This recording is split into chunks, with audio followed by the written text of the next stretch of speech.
Assalamualaikum warahmatullahi wabarakatuh. Kembali lagi di channel BLO Bravo Law Office.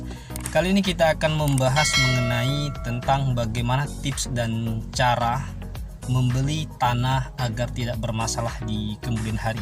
Jangan seperti tanah yang di samping saya. Ini saya lagi cek tanah sengketa. Tipsnya adalah yang pertama yang harus kita lakukan adalah harus melihat objek tanah tersebut. Objek yang dimaksud adalah apakah tanah tersebut dalam posisi sengketa atau tidak. Sengketa ini ada dua, dari luar bisa sengketa dengan orang lain, atau dari dalam bisa sengketa dari keluarganya sendiri, atau disebut dengan sengketa waris.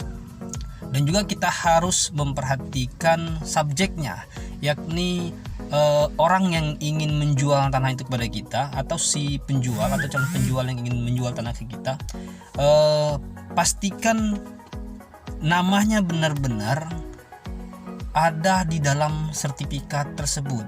Kalaupun tidak ada, misal dia beli ke orang lain atau dia belum balik nama, pastikan dia memegang yang namanya PJB atau pengikat jual beli yang dibuat oleh notaris PPAT setempat dengan penjual sebelumnya.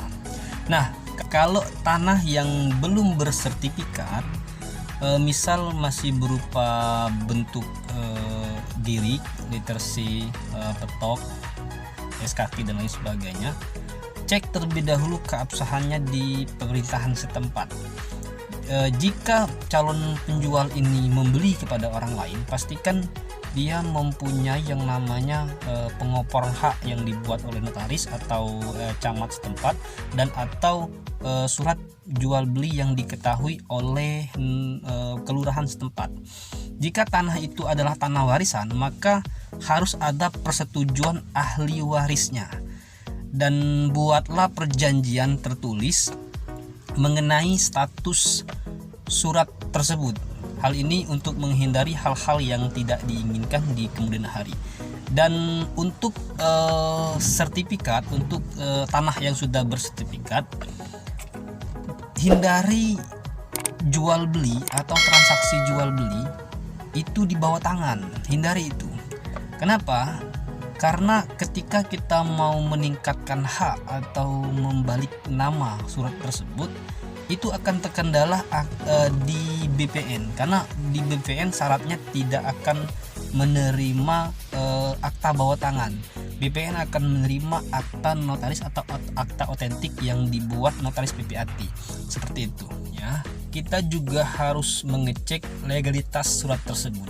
Ini wajib dilakukan oleh para calon pembeli dengan memperhatikan legalitas surat yang sudah bersertifikat, karena ini adalah hal yang paling dasar dalam jual beli tanah.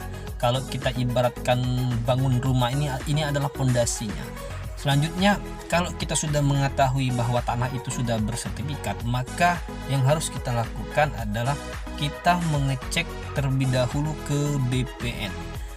Utamakan untuk mengecek ada yang namanya nomor induk bidang atau disebut dengan NIB.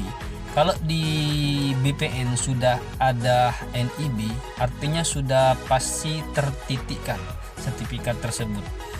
Apalagi sekarang sudah enak, karena kita bisa melihat nomor sertifikat dan lain sebagainya itu di aplikasi Play Store, itu yang namanya Sentuh Tanahku.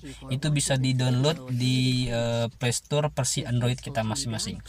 Demikianlah tips dan cara aman agar terhindar dari masalah di kemudian hari dalam membeli tanah ataupun rumah.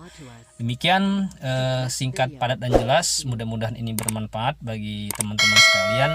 Dan jangan lupa tetap support dan dukung channel ini dengan klik subscribe, like, and share. Sampai jumpa. Salam Bravo Law Office.